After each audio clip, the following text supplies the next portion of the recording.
லோக்சபா தேர்தலில் போட்டியிடப் போவதாக பாரதிய ஜனதா மூத்த தலைவர் அத்வானி தெரிவித்துள்ளார்.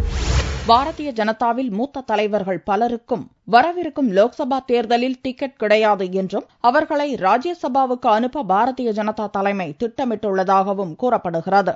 அந்த பட்டியலில் அத்வானியும் இடம்பெற்றுள்ளதாகவும் பேசப்பட்டது. இதுகுறித்து குஜராத் மாநிலம் அகமதாபாத்துக்கு வருகை தந்த அத்வானியிடம் நிருபர்கள் கேட்டதற்கு அது பற்றி தன்னிடம் யாரும் கூறவில்லை என்றும் தான் லோக்சபா தேர்தலில் போட்டியிடவே விரும்புவதாகவும் கூறினார்.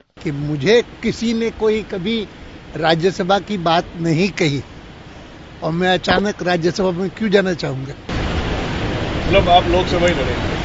हाँ, मेरा तो विचार अपना यही है. पार्टी ने मुझे कुछ नहीं कहा है.